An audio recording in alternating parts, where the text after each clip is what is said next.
You've been talking about wanting to make a change, wanting to be different, but you've been doing the same exact thing for almost over a year. Right. So that's actually what we call self-sabotage, and that's what we're gonna fix today. Okay, and action.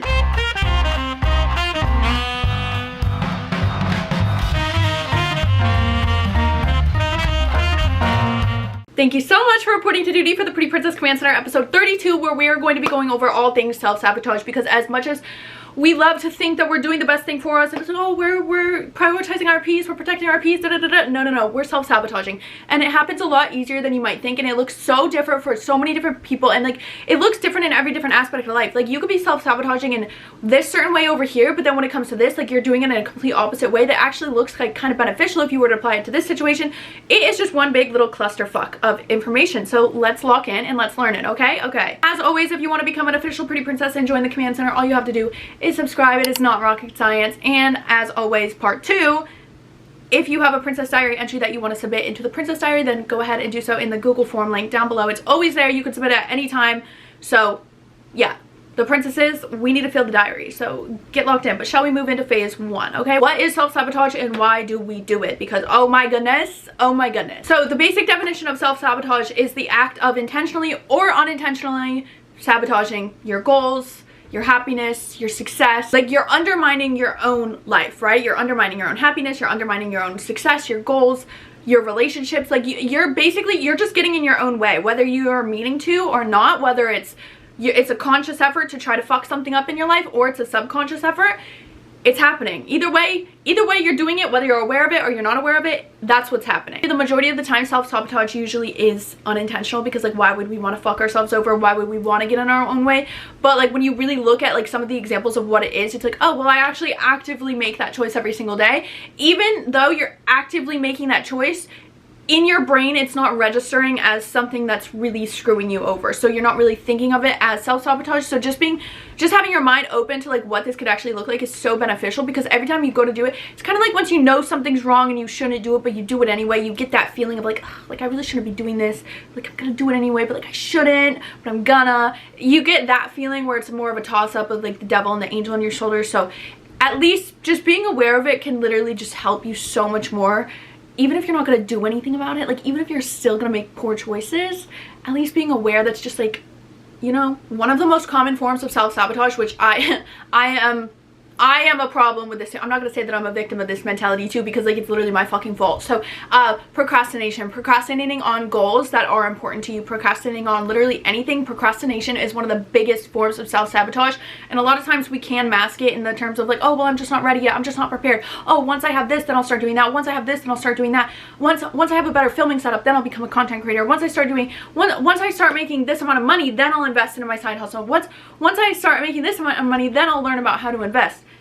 We're just procrastinating things because we know they're going to be hard, okay? And that's us self-sabotaging, but it's us doing it thinking that we're like protecting ourselves, thinking that we're keeping ourselves safe and in this little comfy bubble that we've put ourselves in. So like in our mind, it's not self-sabotage. It's like, well, no, like I need to stay here so that I stay safe, so that I don't hurt myself. That's why I'm procrastinating. That's why I'm not doing this. That's why no, those are all great justifications and they're very valid in terms of our mind, but like in reality they're not valid. Another form is canceling plans that you were excited about, because it's like you're really excited and then you get to it and you're like, oh wait, like I need to back out, like let me cancel, let me back out. No, we don't need to do that. If you were excited about it, like obviously with all these things, like if you're getting like a bad like gut feeling, like intuition feeling, like there's that factor that plays into it, but for the most part, like all of this we could see is very clear signs of self-sabotage. Starting a healthy habit, being like so excited to start a healthy habit and then you quit 3 days later because it's getting hard, or like it's a new habit and it's hard to build a new habit, so it's just like easier to quit. Scrolling, just like watching videos, scrolling on your phone, just doing something instead of what you're supposed to be doing. Like we all know, like we've been in that position where we're going to clean our room and we like find something in the drawer and we're like, oh my gosh, like I remember this. You start doing this and then next thing you know it's 2 hours later and you literally haven't gotten anything done, which is just basically another form of procrastination. Staying in a relationship or a friendship or at a job, like just staying anywhere that you know no longer serves you out of like protection for your emotions. Well, it's just easier to stay with them. Like, oh, I don't want to be single, I don't want to deal with a heartbreak, like this, and this, right? These are all forms of self-sabotage. Like literally like telling yourself that you'll get gas in the morning. Like that is self-sabotage. Is it as deep as like these other reasons? No, but like that's like a form of self-sabotage, because it's like you could, like if you're thinking about it, just do it now. Just do it now. Just get it done now so that you don't have to worry about it later. Basically, self-sabotage is literally just you fucking over future you, and that's not cool, because future you did nothing to deserve that amount of stress that you're inevitably going to put on her by fucking yourself over now. And I'm sure you could think of your own ways that you self-sabotage. One of my biggest ways that I self-sabotage is that I lean into perfectionism a little bit too much, and I say like, oh well, like it's not gonna be perfect, or like, oh I'll just like refine this before I do that, oh I'll just get this done, or like stuff like that. Like I just get too in my head about things being perfect, when in reality, like I know like nothing's perfect, and like I know that like something good is better than nothing perfect, and I know these things, but like I'll get in my head about it and I'm like, no, I can't do that yet because I'm not prepared. And I just tell myself all these things that like, oh I'm not ready yet, I'm not ready yet. And that's my biggest thing with like self-sabotage. Oh, also another good example of this is like pushing people away, even when they're trying to help you, when they're trying to love you, when they're trying to support you, or like if you're in a new relationship and like everything's going really good and you're like internally freaking out because you're like, wait, something must be wrong because it's going so good. Like if you have some unhealed traumas from past relationships or anything that you've dealt with, a lot of times that will show up in that way. It's like, this person's treating me really good and there's literally nothing wrong, so that means that something must be wrong, so I'm gonna like act out and push this person away, because if I push them away, that's not, like, they can't hurt me. Like, if I'm the one to push them away, then they're not going to be able to push me away and I won't get hurt. When in reality, like, no, you are hurting yourself by relying on old emotions for new situations. You know what I mean? So now that we know what self-sabotage can look like, and obviously, like I was saying, everybody's going to have their own ideas really of what this looks like in your own personal life, and just like different examples, niche examples for your own life and just stuff like that. We're gonna go into why we do it, because obviously nobody wants to fuck themselves over. Nobody wants to have to deal with stress if they don't have to deal with stress, right? So the first reason, and I would say the most obvious reason, is that our brains are literally hardwired to seek comfort, to seek the path of least resistance. We don't want to do the hard thing. We don't want to do the thing that's going to take a lot of time, a lot of energy, a lot of effort. We don't want to do that thing. We want to do the easy thing, right? And that's why like scrolling is so easy, because it's like, well, yeah, but like scrolling, I don't have to use my brain. I don't have to move. I don't have to think. I don't have to do anything. I could just feel that instant gratification of satisfaction. No, that's not awesome, right? That's not awesome. But like we do it. And it's because our brains seek comfort. They're literally hardwired to seek comfort. And that's why literally doing anything that's like good for you feels so hard and tedious until you create that reality as your new autopilot, right? Because our autopilot just innately is comfort.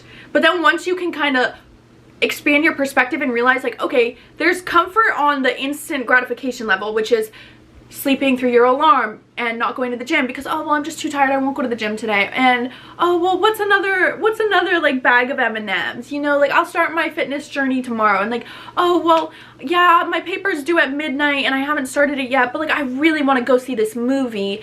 Like, yes, that's comfortable in the instant, but you know that tomorrow morning you're gonna feel like shit. Later today, when you go to bed and you're like, wow, I didn't do any of the things I promised myself I would do today, that's gonna hurt, and that's not comfortable. But it's a lot easier to deal with that mental discomfort because you could just go back into your instant gratification of like, well, yeah, I'm feeling really uncomfortable mentally right now because I'm really disappointed in myself and I let myself down and I should have been better today. But instead of having to deal with this heavy feeling of sadness and guilt and shame and like just uncomfortability, I'm gonna go right back into the thing that started at the beginning. So I'm just gonna scroll, I'm just gonna eat my feelings, I'm just gonna do this, I'm just gonna slack, and I'm just gonna make excuses for myself. Right, it's a terrible cycle, and it all has to do with comfort. So if you can figure out a way to get comfortable in the path of leaving your comfort zone, that's what makes everything easier. That's what makes everything easier. Like, do you think people that wake up at 5 in the morning and go to the gym, do you think it's like, oh my gosh, this is like eating a Kit Kat bar, it's amazing? No, nobody feels that way because it's hard, but they know, okay, it's hard to open my eyes at 5 o'clock in the morning, it's hard to do this, but once I'm there, I'm gonna be so happy, and that feeling of happiness severely outweighs the feeling of the temporary, I'll just close my eyes for 5 more minutes, and then waking up late and then being like, wow, my whole day is shot to shit because I folded on myself at 5 a.m. so now I'm gonna just feel bad for the rest of the day. So that like 20 minutes of waking up and getting to the gym, that 20 minutes of uncomfortability, and then being at the gym and having to get through that hour-long workout, that hour and 20 minutes of I'm uncomfortable, which really, once you get into the habit of doing that, it's not uncomfortable anymore. Like, it's not easy every day, but it's your new normal. So of course it's a lot easier. That's your new path of least resistance, right? That's like one of the biggest reasons is like our brains are not designed to help us succeed. They're designed to keep us safe.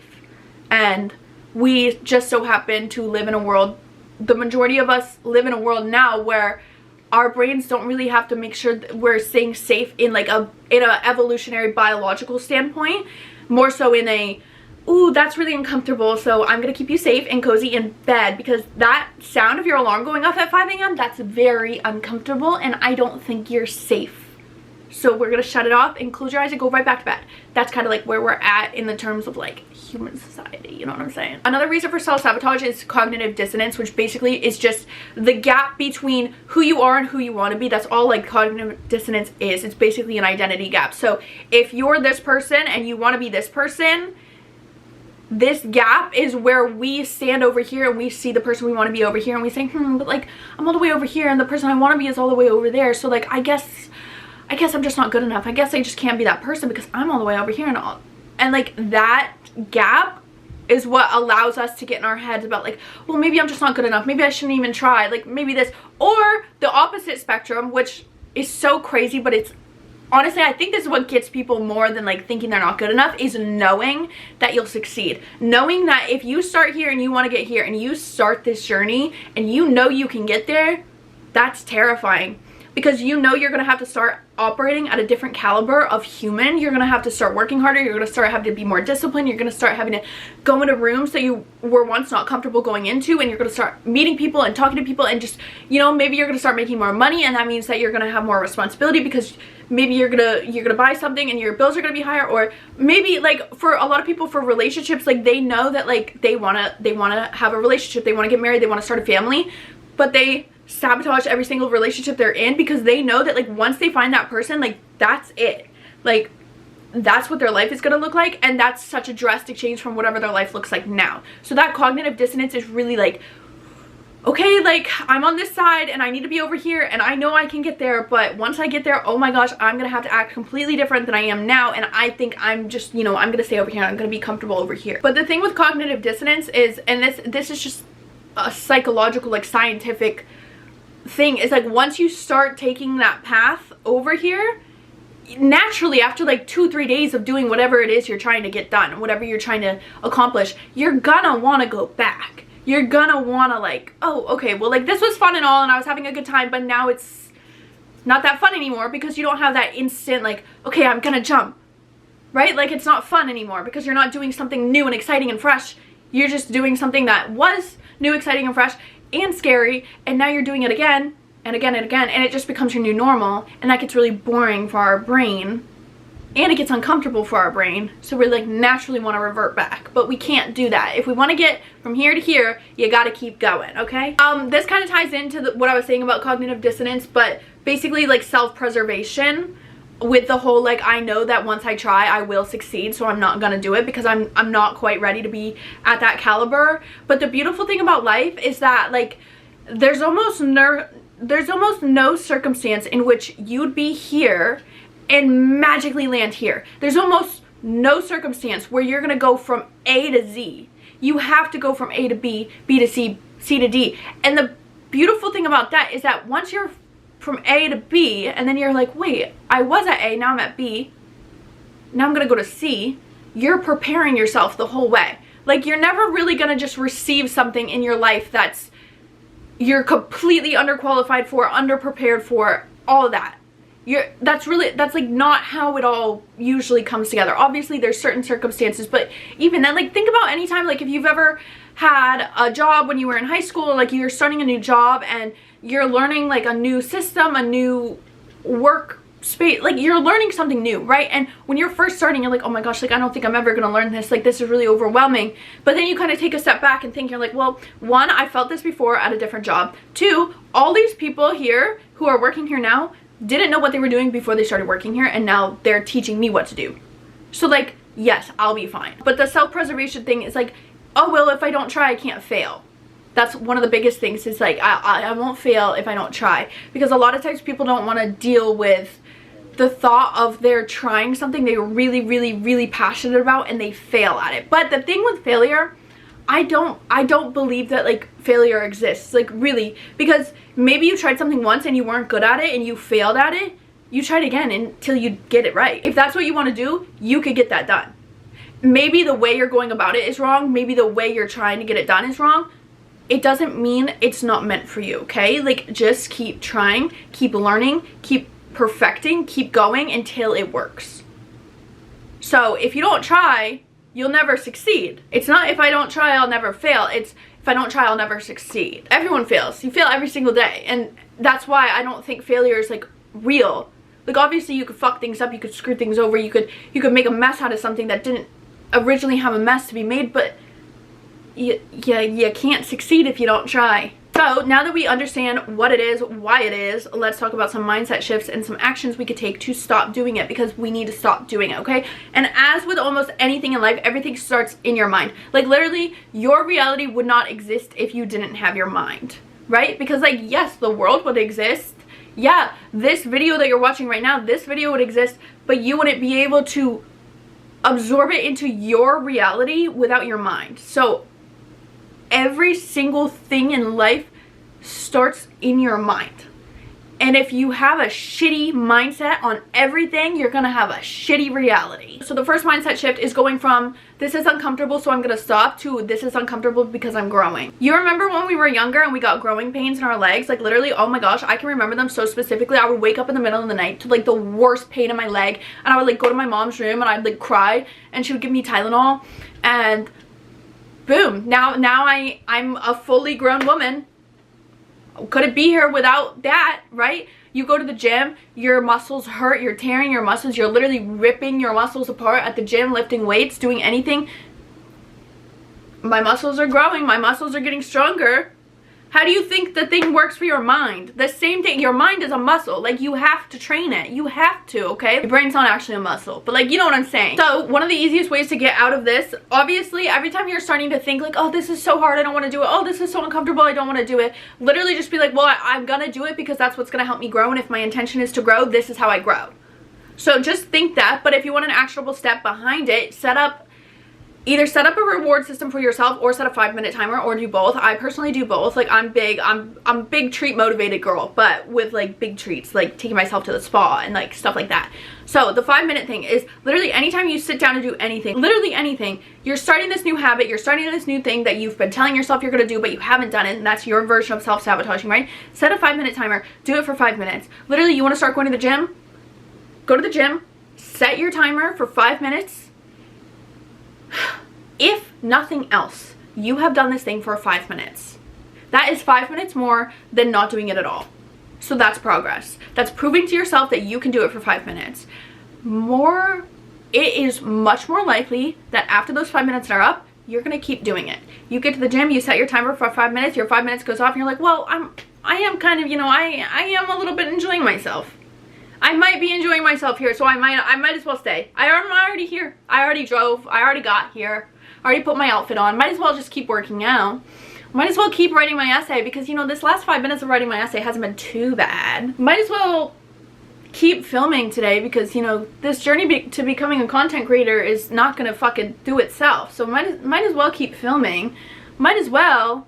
And you get that might as well mindset, which is great because it's like, well, I thought I was really gonna hate it. I was really dreading it, but I guess I was just making that all up in my mind, and I guess I was making it a lot worse than it actually was. So I'm actually pretty okay with doing this. So I might as well keep doing it, right? So the 5-minute system, literally with anything, you have laundry to put away, you have a room to clean, you have dishes to put away, you have a meal to cook, you have something due, anything. Literally, you have to call your mom and you don't like calling your mom. I love calling my mom, so this doesn't apply to me. But you know what I mean? Like literally just be like, okay, like I'll call my mom, 5-minute timer, and see where it goes, right? And then the reward system is quite literally just like every time you hit a milestone, you get a reward. So I saw a really good one actually, that for every, I think like 30 days that this girl was sticking consistently to the gym, like to her gym split, to working out, not like 30 days straight, because obviously like rest days exist, but I think this is what it was. It was like 30 days, every 30 days that she consistently stuck to her diet and her workout program, her boyfriend would buy her a new workout set. And I was like, slay, I love that. And I think that's so cute. And you could do that for yourself too. Like obviously you don't need a man to buy you shit. There's a Pretty Princess Command Center where we got that shit on lock here. But if you want to, like I'm not gonna say no. For me personally, because this is my job, it's like social media, like for every new like goal that I've achieved on social media, whether it's like a brand that I'm wanting to work with, or like a certain like price for a brand deal, or a certain number of followers, like stuff like that, I either get myself a present, like I buy myself something I've been wanting, I take myself somewhere I've been wanting to go, I just treat myself with something, like whatever it is. Like I saw another girl and she was saying like on all of her exams, like she had like, if she got an A on this exam, she would buy a Huda setting powder for herself, like stuff like that. And obviously if you're not into materialistic things, like you don't have to do it for like something you're buying, but like maybe just an experience you're having for yourself. So maybe it's like, okay, I really want to take myself to the beach this Saturday, but I can only take myself to the beach this Saturday if I get X, Y, and Z done. So just things like that, like setting up reward systems are so good, because like literally that's how most of us were raised. Like in school, like a lot of how we behave in real life now, we don't have that, we don't have the like structure that school had, right? So like in school it's like, well, if you do really good you're gonna get an A, and if you get an A you're gonna be liked by the teachers, and if you're liked by the teachers then you're gonna get a good recommendation for college, and if you go to college then you're gonna get a good job, and if you have a good job you're gonna get paid well, and if you get paid well then you're gonna have a good family. It's all this domino effect, right? And then once we're out of school we kind of don't have that anymore, because it's like, well, yeah, you go to work because you're an adult, you need to go to work. Well, yeah, you need to go to the gym, you need to stay healthy. We don't have these reward systems anymore. Like we don't have that gratification of like knowing that we're gonna get something out of what we're doing, right? So you kind of have to set that up for yourself, and it's very exciting, it's very rewarding, because it's like, well, I have free will. Like I know my budget, I know what I can afford, I know what I can treat myself to, I know that maybe if I hit this crazy huge goal, then I could set this crazy huge reward for myself. You know what I mean?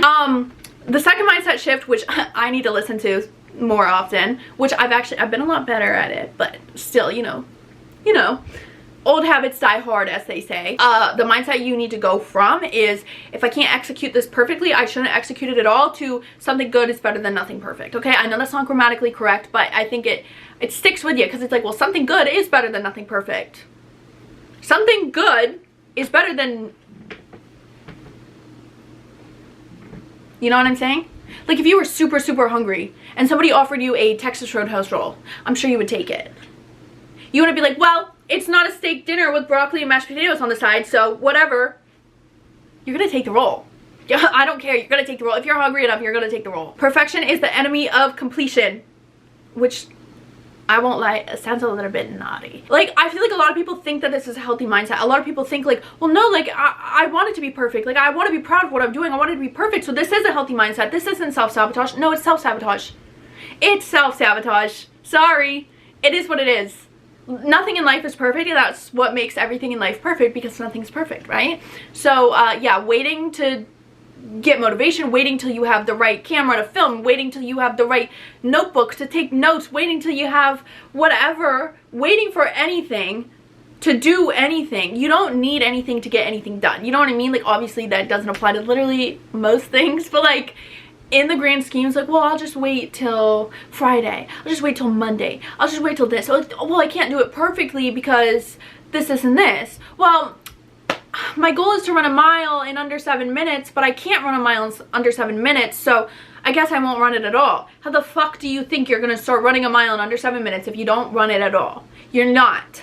And you need to apply that same logic to everything in life, because that's how literally everything in life works.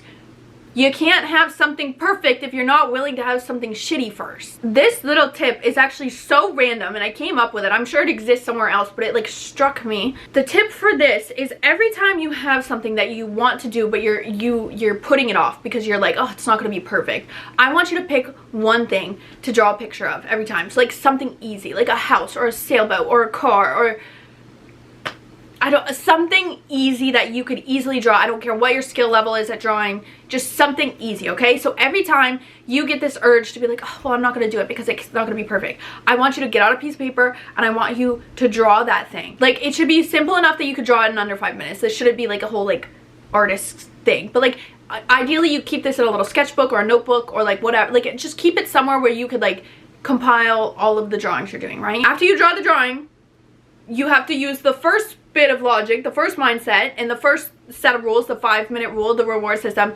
After you draw the drawing, do the thing, okay? Now, this is only really going to come into play once you do it consistently enough times, because every time you start to think, well, I'm not perfect at it, so I'm not going to do it, let me get my sketchbook out, let me draw that thing again on a different sheet of paper. You're literally going to have documented evidence of how you've improved by, because this is something you don't care about, right? This is something, it's like, well, yeah, I'm just drawing this like little picture of a sailboat, whatever. You're going to naturally improve. Naturally, that's how it works. You practice something, you get better at it. You practice it again, you get even better. You practice, you get better. That's how things work. You're literally giving yourself proof that you get better the more you practice. So sure, maybe your first drawing of the sailboat was shit. I know mine would be. It would look worse than if like a 3rd grader did it. Maybe the 50th one, I'll be like, wait, that's like a really good sailboat. And even if it's not like good in the eyes of artists who draw sailboats, it's still gonna be better than the first one in some way. And you literally will have proof of like, well, I wouldn't have been able to draw a sailboat this good if I didn't start when I couldn't draw for shit. And that same logic has to apply to whatever it is you're putting off, to be like, well, if I can't do it perfectly, I won't do it at all. And like I was saying, you do have to apply, like, after you draw your little sailboat and your 5 minutes of drawing are up, you do have to apply that, like, all right, let me set a timer for 5 minutes and get this started so that I can actually continue it. Or another tip is that you can make little video diaries to yourself. I love doing this because it like helps me work out problems. Just make little video diaries to yourself on your phone and just be like, all right, here, I'm supposed to be doing this right now, but I don't really want to do it. Here's why I don't want to do it. And then debunk the whys, right? Like, for every like single why that you're giving, that's literally just an excuse. And then you just have to be completely honest with yourself and be like, okay, well, you don't want to do it because you're actually just like, it's not that you need it to be perfect. It's that you're so scared of like not being perceived correctly by so-and-so and such, all these things, like literally. And then just save them in your hidden folder on your camera roll, and then every time you start to feel that way again, go back and watch them, and you'll be like, wow, like I got myself out of that one, I got myself out of that one, I got myself out of that one. This is also a really good tip if you're going through a breakup or just like dealing with a hard situation, because you'll be able to look back through and be like, oh, that's where I was 2 weeks ago and look at where I am now. And that one's just good because you'll literally have like video proof of the excuses you made and why they're not valid. So anytime you want to like go make that excuse again, you'll have a video of your brain, not somebody else telling you your excuse isn't valid, you telling yourself your excuse isn't valid. And then lastly, going from the mindset shift to, well, it's never happened to me before, so it probably never will happen, to I'm moving in new ways now, so obviously my reality is going to look different. You've never experienced this before because you've never moved like this before, okay? And I fear that's just logic. But for some reason, when it comes to anything, when it comes to the gym, oh, the gym's so hard, I'm so sore, I'm so tired, I hate the gym, I'm not seeing results. Yeah, because you've never fucking done this shit before. I'm sorry, do you think having 5 years of this behavior and then 2 days of this behavior, do you think that's gonna dismantle these 5 years? No. No. If you're wanting to start a new business and your whole life you've worked for someone else, of course it's going to be hard to work for yourself. Of course it's going to be hard to figure it all out by yourself and stay disciplined and stay structured and find new things. Like, of course, because you've never moved like that before. Duh, of course it's going to be hard. I'm so sick of people being like, oh, well, it's not easy. It's not easy for anyone. Just some people are more willing to deal with that uneasiness than others. If you've been in a toxic relationship for the last 4 years and then you find yourself in a healthy relationship, you're gonna be like, what the fuck is this? Like, no, this can't be healthy. It has to be a prank because I'm so used to this. No, it's fine. You've never moved this way before because you've never been in this situation. It's fine. Keep fucking going. One of the things that you could start doing for this is literally find one teeny tiny little habit that you could start implementing every day. Like, literally think of this as like the smallest, ittiest, bittiest habit that you could start doing every single day. Like, maybe it's literally putting cuticle oil on your nails before bed at night, or it's telling yourself when you wake up in the morning, like literally looking in the mirror and being like, I am the most beautiful woman in the whole entire world. This could be something as simple as maybe you want to take like a shot of apple cider vinegar in the morning before your coffee, or you want to go on a 10-minute walk in the morning, you want to do a meditation in the morning. Like literally find the smallest habit you could start implementing every single day. That this does not have to be aligned with your goals. This doesn't have to do anything with your goals, right? Do it every single day and document it, okay? So get the habit app, write it down in a journal, get a whiteboard, like whatever you want to do it every single day and check off each day that you do it, okay? Then maybe 20 days from now, 30 days from now, notice how you kind of just do it, and you don't really have to think about doing it. You kind of just do it, and it's like, well, I forgot to check it off on my whiteboard today, but I did it. This is literally proof that when you start moving differently, you'll get new results. So if it works for these tiny itty bitty little habits, why would it not work for the big things in your life? Exactly, it wouldn't not work. It has to work because that's the science, okay? This is all brain science, and it's just packaged really pretty and cutesy, but no matter what you're listening, like, it's all science. So with all that being said, shall we move in to the blueprint? I think we shall. So get out your Pretty Princess playbook, because it's time. It's time to make the blueprint for you to stop self-sabotaging, because I'm sick of your shit. I'm sure you're sick of it too. You just won't say that out loud, okay? Okay, step number 1 of the game plan is I want you to pick 1 to 3 things. This is depending on how big these things are and how willing you are to, you know, get out of your comfort zone and stop self-sabotaging, okay? So pick 1 to 3 things that you really want to do, but every time you get to the chance to do it, you just don't do it. You just don't do it. It could be as simple as wearing that cute new outfit that you bought. It could be as scary as asking your boss for a promotion. It could be as whatever is, right? So just the top 3 things that you're like, okay, I'm gonna do it. You want to get up the urge to do it, and then you're presented with the opportunity to do it, and you just don't do it. Like, some people have that with like karaoke. Like, they'll be at a karaoke night and like they'll really want to do it, and then they just get too nervous, too scared, too stage frighty, and they don't do it, and then they get home at night and they're like, fuck, like, next time. I'll do it next time. I swear I'll do it next time, because you're kicking yourself for not doing it. Like, things like that. Just the top 1 to 3 things. And more so, like, a little bit less karaoke. I mean, karaoke is valid.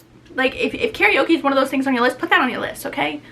We all gonna get over that at some point. These are just the things that at the end of the day, when your head hits the pillow, you're like, fuck, I wish I did it. I wish I had done it. I wish I jumped off that waterfall when everybody else did, and I wish I didn't just sit there at the top. Like, I wish that I did it. I wish I went down the water slide. I wish I wore that outfit today. I wish I complimented that stranger on her perfume. I wish that I asked my boss for a promotion today, because now Becky from fucking HR got it over me, and she doesn't even deserve it that much. Step number 2 is write down what is scaring you so much. Why the fuck are you not doing these things? Why are you not doing them? Because clearly you're in constant turmoil about, like, okay, I have the opportunity to do it, and then I didn't do it, and I hate myself because I didn't do it. Why? What is it? You have to be honest with yourself. Is it because you know that you know that you'll get a yes, you know that you'll get what you want, and you're terrified to have to embody this person who has this next level of life that you're wanting? You're scared that you're not going to get it at all, and you're going to be a failure for the rest of your life. You're scared of being rejected. You're scared of being made fun of. You're scared that you're going to lose friends, lose people in your life. You're scared that you'll be alone forever. You're scared that it's not going to work out exactly how you want it to work out. Like, why don't you do it? Why do you keep self-sabotaging? Like, why are you doing these things? Write all those down.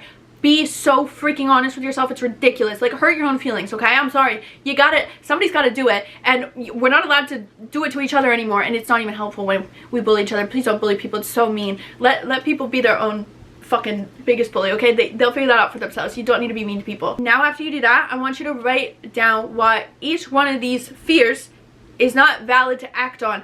I'm not saying it's not valid to feel, because all your feelings are always valid to feel. You are always allowed to feel your feelings, and they are so valid.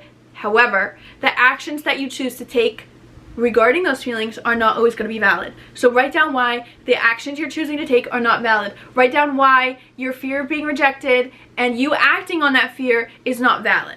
And I think a really good way to do this, kind of spinning it in a more positive connotation, I guess, if you have a hard time being like, if you have a hard time invalidating your own actions, like if you have a hard time like confronting yourself and being like, yeah, I shouldn't have done that. A good way to do this is just think of somebody in your position that you want to be in. So think of the girl of your dreams, right? So think of the girl of your dreams. She's the person that when she is at karaoke night with her friends, she gets up there and she sings and she has such a good time, and maybe she's not the best singer, but she still does it anyway. So we'll use that example. think of her thought process. Write down, like, how would you be moving? How would you be feeling if you were her in that moment? How would you be acting? How would you be thinking? You wouldn't be worried about if somebody thinks you're bad. You wouldn't be worried about being embarrassed. You wouldn't be worried about messing up the words. You would just be focused on having fun and making memories and being silly with your friends, right? So with any situation, if you want to do it that way instead of just like writing down like, well, this isn't valid because XYZ, this isn't valid because XYZ, you could kind of put it in a more fun light. And if you can't really think of like the girl of your dreams version, which it shouldn't be that hard, guys, think of just somebody else in your position. Like if there's somebody at your work and they're in a position that you really want to be in, and you like really look up to them and admire them, like think about them and like write down like what you would do if you had their job. If you switched bodies with them for a day and you were them for a day, how would you be moving? How would you be thinking? How would you be feeling, right? Write that down. So then you could kind of get into that mindset of like, oh wait, if this is a reality that I could see in my own subconscious mind, and my subconscious is playing this as if it's really happening, there's no reason why it can't really happen. And now I want you to find all the loopholes, the easy ways and the soft launches to these uncomfortable things. So let's say the outfit example. You're scared to wear your outfit. Soft launch the outfit. Go 2 times over with your friend where you're not going to run into anybody you know and wear the outfit. Ooh, so scary. You wore an outfit. God forbid. Literally get arrested if you didn't. So good for you that you did it. If you're scared to ask your boss for a promotion at work, soft launch it. Start getting to know them. And I'm not telling you to fucking sleep with your boss. This is not what I'm saying here, okay? Nobody interpret it that way.